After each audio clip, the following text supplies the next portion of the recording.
The numbers glared back at me from my phone screen. 0. I blinked hard, refreshed the banking app, and checked again. Still 0. My hands started shaking as I scrolled through the transaction history, already knowing what I'd find but needing to see it anyway. My name is Valeria, and I just watched 5 years of savings disappear with a single transfer, authorized by the people who were supposed to love me most. More wine, honey? My mother's voice cut through the fog of shock. I looked up from my phone to see her hovering over me with the bottle, that practiced smile of hers firmly in place. Around our dining room table, my father avoided my gaze, suddenly very interested in his pot roast. My sister Eliana sat across from me, practically bouncing in her seat with barely contained excitement. "When do I get it?" Eliana chirped, fork abandoned. "The dealership closes at 8, and Makey's waiting to drive me there." "Get what?" I asked, my voice eerily calm despite the roaring in my ears. "Oh," my mother's face lit up. "We were going to tell you over dessert, but since you asked, we helped Eliana with the down payment for her dream car, that convertible she's been wanting. Isn't it wonderful?" The room started spinning. "Helped her how?" "Well," my father finally spoke, still not meeting my eyes. "Your mother and I are co-signers on your savings account, from when you were younger. And since you're so good with money, so responsible, you took my house down payment." The words fell like stones between us. "You took $80,000, my entire savings, and gave it to Eliana for a car?" "Don't be dramatic," my mother sighed, setting down the wine bottle. "You're the strong one, Vale. You always land on your feet. Eliana needs this boost right now, especially after her rough year." "Rough year?" I laughed, the sound sharp enough to make my father wince. "You mean when she quit her third job in 12 months because her boss didn't appreciate her potential? That's not fair." Eliana slammed her hand on the table. "You don't know what it's been like for me. Just because you're Little Miss Perfect with your fancy office job." "I worked for that money," my voice cracked. "Every overtime shift, every bonus, every raise. I saved everything for 5 years. That was my future you just handed away." "You'll make it back in no time," my mother waved dismissively. "Besides, family helps family. You wouldn't want your sister driving something unsafe, would you?" I stood up so quickly my chair toppled backward. The crash made everyone jump except my mother, who just looked annoyed at the scene I was causing. "Family helps family," I repeated slowly, pulling out my phone again. "You know what? You're right. Let me help by showing you exactly what family does." I stepped away from the table and dialed the number I'd saved months ago, but hoped I'd never need to use. "Lewis Martin's office," a voice answered. "This is Valeria McGee. I need to speak with Lewis about proceeding with that case we discussed."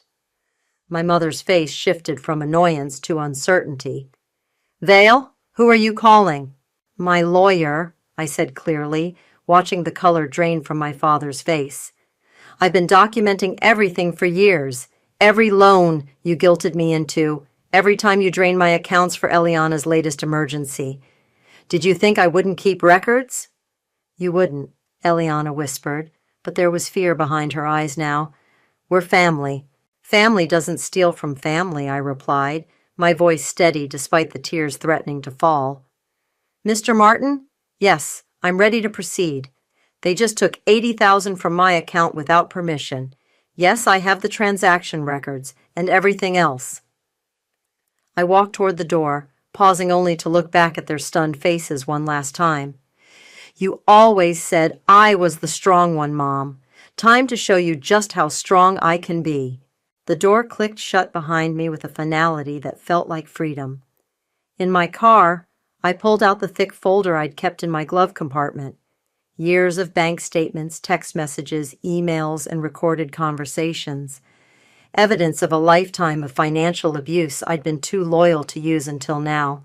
My phone buzzed with panicked texts from my family, but I ignored them all. Instead, I opened my email and sent the message I'd drafted months ago, addressed to my parents and sister, with Lewis CC'd. This serves as official notice of legal action regarding unauthorized access and transfer of funds, as well as documentation of systematic financial exploitation. You have 24 hours to return my money in full before my lawyer files the paperwork. Choose carefully. I hit send and felt something shift inside me, the last thread of obligation snapping clean. They thought they knew what I was capable of. They were about to find out how wrong they were.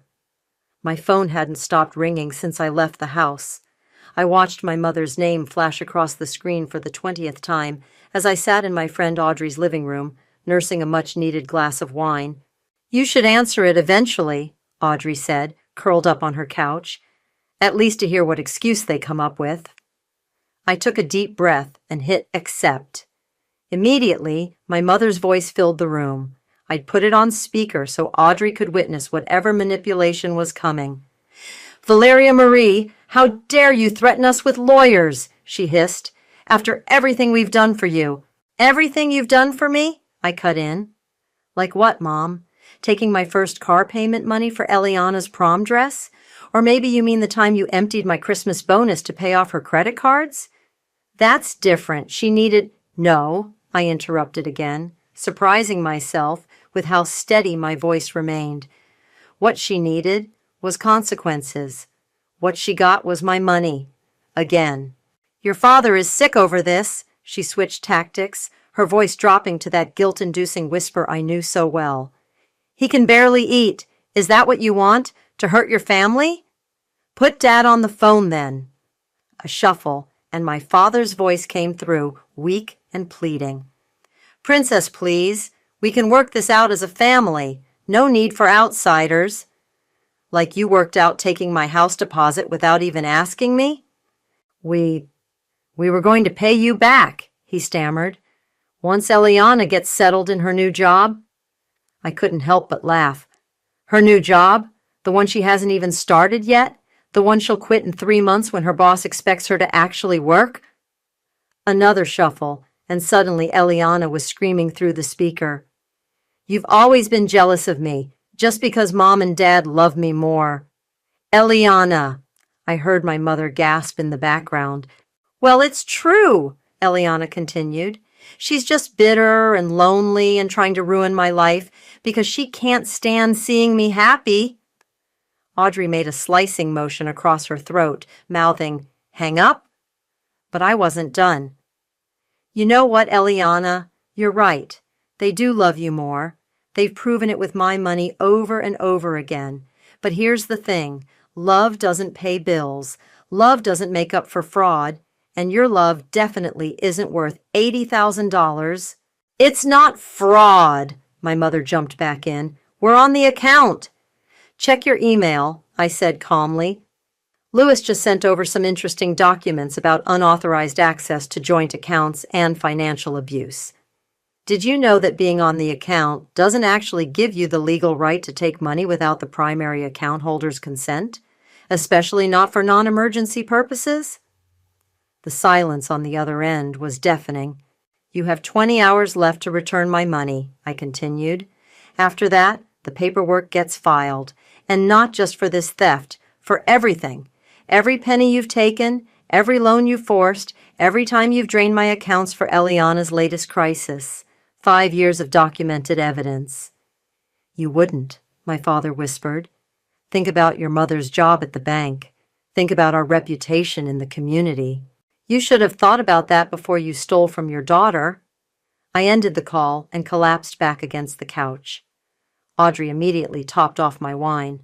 "Holy shit," she breathed. "That was intense. Are you okay?" Before I could answer, my phone buzzed with a text from Louis. "Found something interesting in your parents' financial records. Possible unauthorized access to a trust fund in your grandmother's name. Call me first thing tomorrow." "Trust fund?" Audrey read over my shoulder. "What trust fund?" My hands started shaking again, but this time with rage rather than shock. Grandma set up accounts for both me and Eliana before she died. They were supposed to be untouchable until we turned 30. I completely forgot about them because Mom said they were basically empty, that Grandma had spent most of the money on medical bills. But you think... I think I need to see those records. I stood up, suddenly energized. I think this goes deeper than I realized. And I think my parents are about to learn exactly what happens when you push the strong one too far. My phone buzzed again, a message from my cousin Hope. Just heard what happened. There's more you need to know about Aunt Josephine and money. Call me. I showed Audrey the message, and her eyes widened. Vale, I think you just pulled a thread that's going to unravel your entire family. Good, I said, and I meant it. Let it all come down. I'm done protecting their secrets. The courthouse hallway felt colder than it should have in August. I sat on a hard wooden bench, watching my parents and Eliana huddle with their lawyer at the other end of the corridor. They hadn't looked my way once since arriving. Ready? Lewis appeared beside me, his briefcase bulging with documents. The trust fund records just came through this morning. It's worse than we thought. Before I could respond, rapid footsteps echoed down the hall. My father broke away from his group and hurried toward us, his face ashen. Vale, please, he whispered urgently. We can still stop this. I'll write you a check right now, the full $80,000. Little late for that, Dad. I kept my voice low but firm. The 24 hours expired 9 days ago. Then name your price. His eyes darted nervously toward Lewis. Whatever you want, just drop the case before... He trailed off, sweat beading on his forehead.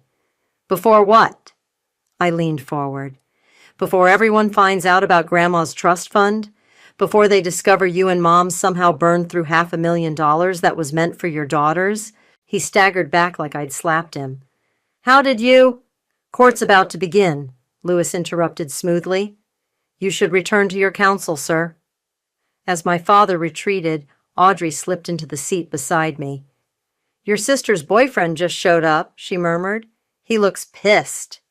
Sure enough, Makey was stalking toward us, his jaw clenched. This is crazy, V, he growled. You're really going to do your family like this? Over money? Back off, Makey, Audrey warned, but he ignored her. Eliana's a mess because of you. She had to return the car, her credit's shot, all because you couldn't be happy for her success. Success? I stood up, matching his aggressive stance. What success? The job she hasn't started? The car she couldn't afford? The life she builds on stolen money? You better watch yourself. He stepped closer, voice dropping threateningly. Family business should stay in the family. Would be a shame if something happened to... Is that a threat, Mr. Bond? Lewis's voice cut through the tension. He held up his phone, clearly recording. Please continue. The court would be very interested in witness intimidation. Makey's face twisted, but he backed away, pointing at me. This isn't over. Actually, it is, I called after him. And that recording's going straight to the judge. Inside the courtroom, my mother's face crumpled when she saw me. Vale, baby, she tried as I passed their table. We can still fix this. We're family. Family? I stopped, turning to face her fully. Was it family when you told me Grandma's trust fund was empty? When you and Dad spent my half on Eliana's failed business ventures and shopping sprees? Her eyes widened in horror. Behind her, Eliana's head snapped up. What trust fund? Eliana demanded. Mom? What's she talking about? The judge entered before my mother could respond. As everyone rose, I caught a glimpse of my mother's lawyer frantically whispering in her ear, her face growing paler by the second. The proceedings moved quickly. Lewis presented the unauthorized transfer documents first, clean, clear evidence of the theft. Then came years of text messages, emails, and bank statements showing a pattern of financial abuse. My mother's lawyer tried to argue about parental rights and family obligations, but his arguments felt weak, desperate. Then Lewis dropped the bomb. Your Honor, we've uncovered evidence of substantial trust fund fraud. He produced a thick folder. The defendants systematically drained accounts set up for both daughters by their grandmother, using the funds primarily for the younger daughter's benefit while deceiving both beneficiaries about the account's existence and value. The courtroom erupted. Eliana leapt to her feet, screaming at our mother. You said there was no money left. You said Grandma spent it all. You've been lying to me too? Order! The judge's gavel cracked like a gunshot. Mrs. McGee, these are serious allegations. Your response? My mother stood shakily, tears streaming down her face. We only wanted to protect Eliana. Valeria was always so capable, so strong. She didn't need— So you stole from her, the judge finished flatly, and lied to both your daughters about their inheritance. Protecting me? Eliana's voice shook with rage.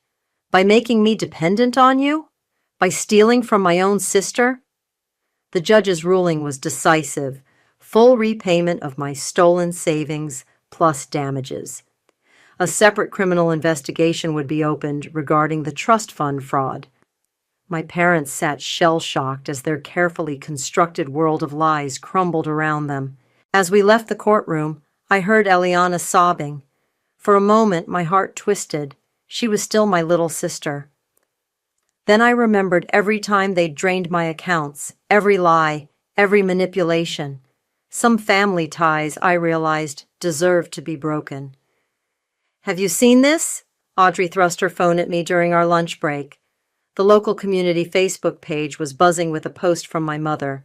Heartbroken that our eldest daughter has chosen money over family. Mental health struggles can make people do terrible things. Please pray for Valeria's healing and return to her senses. I nearly choked on my sandwich. Mental health struggles? She's really going there? Wait, there's more. Audrey scrolled through comments. Eliana's been responding to everyone, painting you as unstable and jealous. But look at the reactions. Most people weren't buying it. Comments flooded in from old classmates, former co-workers, even distant relatives, all sharing their own stories of my mother's manipulations and Eliana's entitled behavior. My phone buzzed with a text from my cousin Hope. Family reunion at Aunt Linda's this weekend. They're trying to rally everyone against you. Don't let them control the narrative. You have to go, Audrey insisted when I showed her the message. Stand your ground. Saturday afternoon found me walking into Aunt Linda's backyard, head held high despite my churning stomach. Conversation stopped as I approached. My mother sat holding court among the older relatives, dabbing at her eyes with the tissue. How could you do this to your own mother? Aunt Linda started in immediately. After everything she sacrificed, like sacrificing my inheritance, I cut in loudly, or sacrificing my savings for Eliana's convertible. That's not, my mother began, but another voice interrupted. Let her speak. My cousin Tyler stepped forward. I want to hear her side. The yard grew quiet as I pulled out my phone. Want to see proof? Here's Mom asking for my first car payment for Eliana's prom dress. Here's Dad emptying my account for Eliana's failed yoga studio. Here's them lying about Grandma's trust fund. The trust fund was complicated, my mother snapped. You don't understand. I understand fraud, I replied calmly. So does the district attorney. A gasp went through the crowd. Aunt Linda's face reddened. Criminal charges? Against your own parents? They stole $500,000, I said clearly. They robbed both their daughters and lied about it for years. Ask Eliana if you don't believe me. As if on cue, Eliana burst through the gate, mascara streaking her cheeks. It's all true. They lied to everyone. Mom, how could you? Our mother stood up, reaching for Eliana. Baby, we did it for you. No! Eliana backed away. You did it to me. I could have learned to manage money. I could have grown up. Instead, you made me dependent and entitled, and everyone hates me now. Nobody hates you, I said softly. They just want you to face reality. Reality? Meki appeared behind Eliana, his face twisted with anger. Reality is you destroyed your family over money. Reality is your sister lost everything because of you. Back off, man, Tyler stepped between us. We've all seen how this family operates. Vale's just the first one brave enough to say enough. More relatives moved to stand with Tyler. Aunt Linda sputtered in disbelief as her perfect family gathering dissolved into chaos. My mother's carefully crafted victim narrative crumbled as more people spoke up about past incidents, borrowed money never returned, favors demanded but never repaid. "This isn't what family does," my mother tried one last time, her voice breaking. "No," I agreed. "Family doesn't steal. Family doesn't lie. Family doesn't gaslight their children into thinking abuse is love." My phone buzzed, a message from Lewis. "Criminal investigation moving forward. They found evidence of other fraudulent accounts. Call ASAP." I looked up to see my mother watching me, her face draining of color as she recognized the expression on my face. She knew there was more coming. "The DA has questions about other accounts," I announced to the stunned gathering. "Anyone else missing money they entrusted to my parents? Now would be a good time to speak up." The silence was deafening. Then Aunt Linda cleared her throat. They were supposed to be investing my retirement fund." More voices joined in, more stories, more betrayals. My mother sank back into her chair as her web of deception unraveled completely. Eliana grabbed my arm as I turned to leave. "Vale, wait. I didn't know about any of it, I swear." "I believe you," I said gently. "But that doesn't erase what happened. Can we talk sometime, without them around?" I looked at my sister, really looked at her, and saw fear in her eyes. Fear of facing life without our parents' constant enabling. Fear of standing on her own. "Yeah," I nodded. "We can talk. But first, you need to decide who you want to be without their influence." As I walked away, I heard Meki start to say something, but Eliana cut him off. "Don't. Just don't. My sister's right." Maybe there was hope for her after all. The bank lobby felt suffocating as I waited for my mother's former colleague, Sarah, to return with the documents. After the family reunion fallout, she'd reached out, hinting at irregularities she'd noticed over the years. "Your mother was careful," Sarah said, sliding a folder across her desk. "But she made mistakes, small ones at first, then bigger ones as she got bolder." I opened the folder and felt my stomach drop. Account statements, transfer records, loan applications, all with familiar names. Not just my family members, but friends, neighbors, distant relatives. "She used her position here to access information she shouldn't have," Sarah explained quietly. "Created accounts without proper authorization, moved money around, always small enough amounts that people might doubt their own memory if they noticed." "How long?" "At least 15 years, maybe longer." Sarah leaned forward. "Vale, the bank's launching an internal investigation. Your mother's been placed on administrative leave." My phone buzzed, Eliana calling. I'd been avoiding her since the reunion, but something made me answer. "Vale?" Her voice was shaking. "Maggie's here. He's threatening to tell everyone about Mom's private banking clients unless I give him money." "Where are you?" "My apartment. He won't leave. He says he has proof." "Don't give him anything. I'm coming over."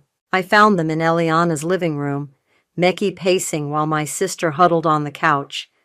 When he saw me, his face twisted into an ugly smile. "Perfect timing," he sneered. "Tell your sister what happens to people who mess with other people's money." "You mean like how our mother's going to jail for fraud?" I kept my voice steady, phone recording in my pocket. "Or how you're about to get arrested for extortion?" He stepped toward me aggressively. "You think you're so smart, but I know things. Your mom talked a lot when she was helping me get loans I didn't qualify for. Told me all about her special arrangements with certain clients. And you thought blackmailing her daughter was a good play?" "Meki, please," Eliana whispered. "Just go." "Not without what I'm owed." He whirled on her. "Your family ruined my credit. Your mother promised—" "Your credit was ruined because you defaulted on loans you never should have gotten," I cut in, "which, by the way, is all documented in the criminal investigation. Want to add blackmail charges?" The door burst open. Lewis walked in with 2 police officers. Meki's face went from anger to panic in an instant. "Officers," Lewis said calmly, This is the gentleman I called about, making threats, attempting extortion, and admitting to loan fraud. As the police led Mickey away, Eliana broke down. I'm so sorry, she sobbed. I didn't know he was involved with Mom's banking stuff. I didn't know anything. But you suspected, I said gently. Didn't you? All those easy loans, the mysterious account transfers? She nodded miserably. I didn't want to know. It was easier to just take what they gave me. Pretend everything was normal. My phone buzzed again. Sarah sending more documents, pictures of checks, signature cards, loan applications, a web of financial manipulation spanning decades. Mom's going to prison, isn't she? Eliana asked quietly. Probably. Dad, too, if he knew about all this. He had to know. She wiped her eyes. He always knew everything but pretended not to. It was his way of avoiding responsibility. Lewis cleared his throat. The DA wants statements from both of you. The more cooperation, the better chance of recovering funds for the victims. Victims? Eliana laughed bitterly. That's what I am too, right? Poor little spoiled Eliana, too stupid to see she was being used. You're not stupid, I said firmly. Manipulated, yes. Enabled, definitely. But you can choose differently now. Will you help me? She looked up, vulnerable in a way I'd never seen before. I don't know how to be a real person, how to manage money or take responsibility or... I'll help, I promised, but no more lies, no more schemes, and you have to face whatever consequences come from all this. She nodded, then froze as her phone lit up with our mother's number. Don't answer, Lewis advised. Not until... But Eliana had already hit accept, putting it on speaker. How dare you let them arrest Mickey? Our mother hissed. After everything I did to help that boy, you ungrateful... Goodbye, Mom, Eliana said clearly and hung up. We sat in stunned silence until Lewis spoke. That was a smart recording, more evidence of her involvement in the loan fraud. I learned from the best. Eliana gave me a weak smile. Vale's been documenting everything for years. Speaking of documentation, I pulled out Sarah's folder. Wait until you see what else Mom's been up to. The news vans outside my parents' house made my stomach clench. I hadn't planned on this becoming public, but after the bank's investigation revealed over $2 million in fraudulent transactions, it was inevitable. Miss McGee, a reporter rushed toward my car. Can you comment on your mother's arrest? I kept walking, Audrey flanking me protectively. We were here to collect important documents before the FBI finished their sweep. The sight of yellow crime scene tape across my childhood home's door made everything surreally real. Inside, my father sat at the kitchen table, looking decades older than his 59 years. They took her away in handcuffs, he whispered, in front of everyone. Did you really not know? I asked, though I already knew the answer. All these years? He crumpled a tissue in his trembling hands. I knew. Something wasn't right. But your mother always handled the money, said I wouldn't understand the complexities. The complexities of stealing from everyone who trusted her? My voice cracked. Dad, there are elderly people who lost their life savings. She said she was helping people. He stood up suddenly, making things work for everyone, and look what questioning her got me. My wife in jail, my daughters against me, my name ruined. Your name? I laughed incredulously. That's what you're worried about? A detective appeared in the doorway. Mr. McGee, we need to discuss these account statements we found in your office safe. My father's face went ash gray. I can explain. Save it for your lawyer, the detective said flatly. You're going to need one. As they led my father away for questioning, my phone buzzed with a text from Eliana. Reporter offering $50K for exclusive interview. What should I do? Don't, I texted back. Nothing good comes from selling this story. But we could help pay back some of what Mom stole. She had a point. The victims, God, it was still hard to think of our family friends that way, deserved whatever restitution they could get. My phone rang. Lewis. Vale, they're offering you a deal. What kind of deal? The DA will recommend lighter sentences for your parents if you and Eliana cooperate fully. Give interviews, help identify victims, explain how the scheme worked. They want to use this case to educate people about financial abuse. I sank into a kitchen chair, surrounded by the debris of my parents' life. Photo albums, birthday cards, family vacation pictures, all tainted now by the knowledge of where that money really came from. Vale? Audrey touched my shoulder. There's someone here to see you. Mrs. Peterson, my old piano teacher, stood in the doorway. She looked smaller than I remembered, more fragile. I had to come, she said softly. When I heard about the investigation, your mother was handling my retirement account. My heart sank. Mrs. Peterson, 30 years of teaching savings, she continued, her voice breaking. Gone. She said she was investing it safely. I trusted her because of you, because she raised such a responsible daughter. The guilt hit me like a physical blow. How many others had trusted my mother because of our family's reputation? I'm so sorry, I whispered. We're doing everything we can to help recover. I know you are, dear. She reached for my hand. That's why I came, to tell you not to feel guilty.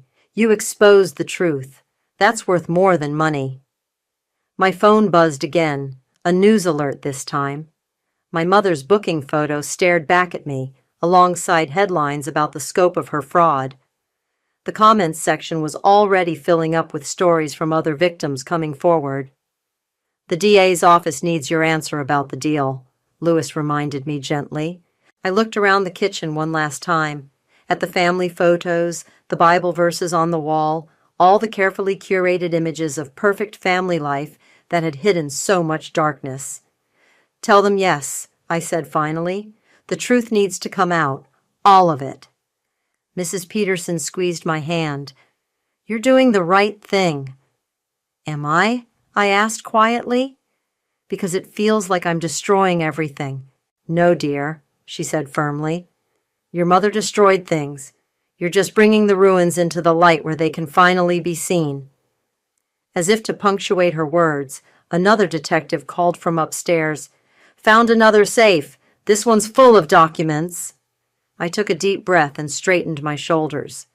Okay, Lewis, set up the interviews, but make sure Eliana's included in the deal. She needs a chance to make this right, too. And your parents? I looked at their wedding photo on the wall, young, smiling, seemingly innocent.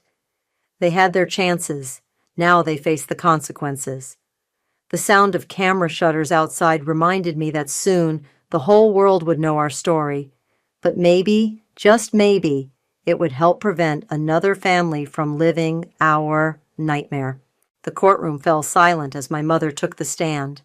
She'd lost weight in the 3 months since her arrest, her designer clothes replaced by a modest gray suit that seemed to swallow her whole. Mrs. McGee, Palmati, the prosecutor began, please explain to the court how you accessed Mrs. Peterson's retirement savings. My mother's eyes found mine in the gallery. I didn't look away. I suggested she consolidate her accounts with me for better returns. And what happened to that money? She twisted her hands in her lap. I needed it for other investments. You mean your daughter Eliana's failed businesses, her car payments, her credit card debt? I was trying to help my children. My mother's voice rose defensively. Everything I did was for my family. Including stealing from other families? The prosecutor held up a document. Your own records show you diverted over $2 million from clients' accounts over 15 years. Was that all for family, too? Before she could answer, the courtroom door opened. Mrs. Peterson entered, using her walker, followed by 3 other elderly victims. My mother's face crumpled. Linda, Mrs. Peterson called out clearly, look at us. Look at what you did to us. The judge allowed it, watching intently as my mother faced her victims for the first time. She tried to maintain her composure, but I saw the moment she broke. I'm sorry, she whispered. I never meant. It wasn't supposed to be like this. Tell them about Grandma's trust fund, I said loudly, standing up. Tell them how it started. The prosecutor nodded encouragingly. My mother's shoulders sagged. Mother left the girls each $250,000, she admitted. I started borrowing from it when Eliana needed help with college. Then it became easy to move money around. People trusted me. They never checked. Because you were family, Mrs. Peterson said softly. Or as good as family. My father's testimony came next. He looked lost without my mother beside him, his answers revealing years of willful ignorance and passive enabling. I knew the money had to be coming from somewhere, Cal, he admitted, but Josephine handled everything. I didn't want to know. Coward, Eliana muttered beside me. She'd been called to testify next. On the stand, my sister was a different person from the entitled girl I'd grown up with. I was spoiled, she stated flatly. My parents never said no, never made me face consequences. When I needed money, it appeared. I didn't question it because I didn't want to. And now? The prosecutor asked. Now I'm working 2 jobs to pay back what I can, taking financial literacy classes, living within my means for the first time in my life. She looked directly at our mother. I'm learning what you should have taught me years ago. The verdict came swiftly, guilty on all counts. My mother sobbed as the judge announced her sentence, 12 years in federal prison. My father received 8 years for his role in the conspiracy. As the bailiff led them away, my mother called out, "Vale, please, take care of your sister." "I will," I said, standing, "but not the way you did." Outside the courthouse, reporters swarmed us. Eliana gripped my hand tightly as cameras flashed. "How does it feel to send your parents to prison?" someone shouted.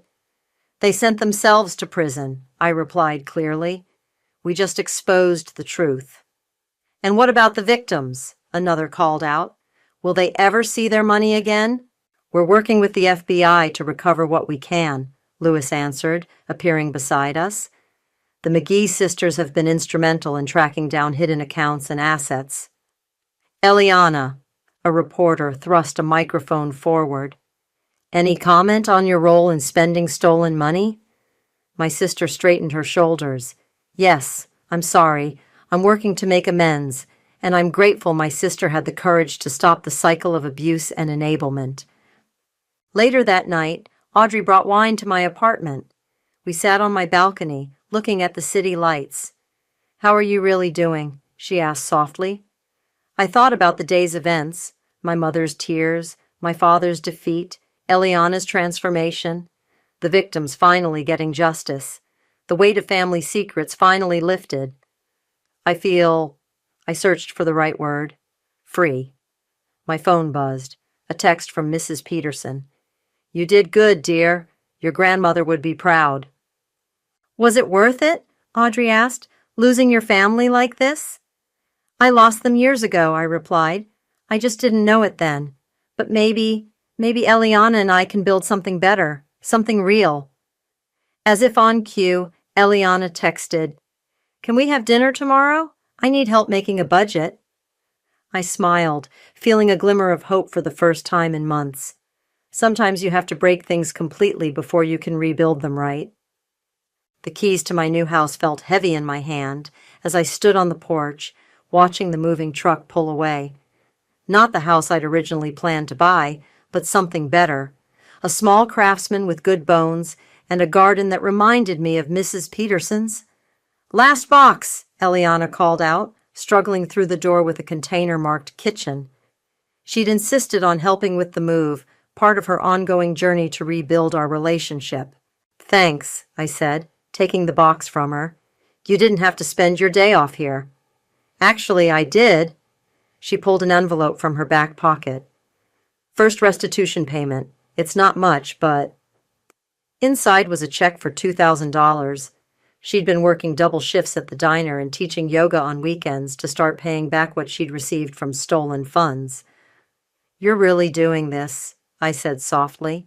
"Someone has to. Mom and Dad sure can't, from prison." She tried to smile, but couldn't quite manage it. "Did you get their letter?" I nodded. The latest missive from our mother had arrived yesterday. 8 pages of guilt-tripping and blame, written in her precise handwriting. I hadn't opened it yet. "Want to read it together?" I offered. We sat on my new porch steps, shoulders touching as I unfolded the pages. "Dearest Vale," I read aloud, "by now you must see how your actions have destroyed this family. Your father's health is failing. The other inmates treat me terribly. If you had just kept quiet." "Classic Mom," Eliana snorted, "still trying to make it your fault."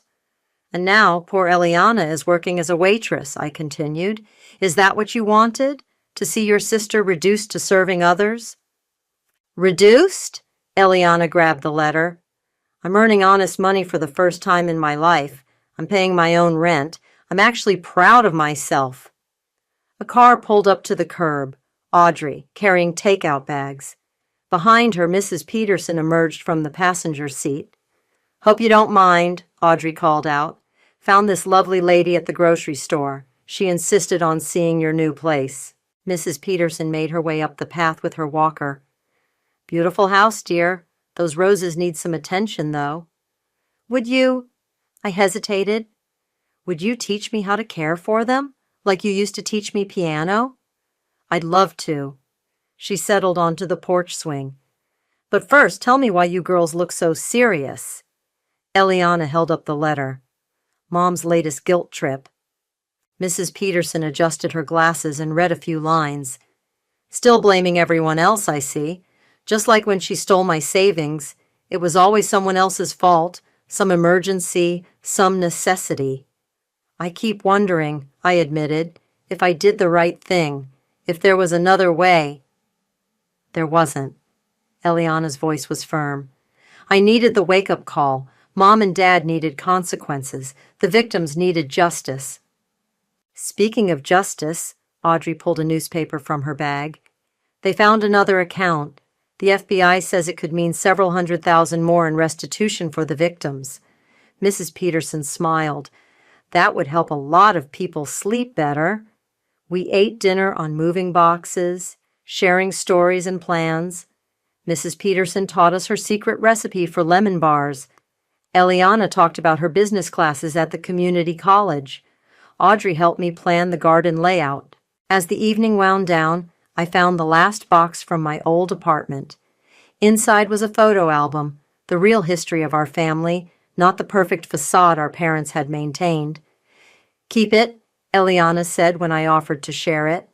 "I'm more interested in making new memories." "Like this?" I gestured to our impromptu dinner party. "Exactly like this." Mrs. Peterson hugged us both before leaving. "You know," she said thoughtfully, "sometimes the strongest families are the ones we build ourselves." After everyone left, Eliana helped me make up the bed in my new room. "Can I stay tonight?" she asked quietly. "My apartment feels empty sometimes." "You can stay whenever you want," I replied. "That's what real family does." We lay in the darkness, listening to the house settle around us. No more secrets, no more lies, no more pretending everything was perfect when it was falling apart. "Vale," Eliana whispered, "thank you for being strong enough to break us apart and kind enough to help me put myself back together." I reached for her hand in the dark. Tomorrow would bring more challenges, more letters from prison, more restitution payments to arrange, more painful truths to face. But tonight, in this new house with its imperfect roses and creaky floors, I finally felt at home. Not because everything was fixed, but because everything was real. And real, I'd learned, was better than perfect any day.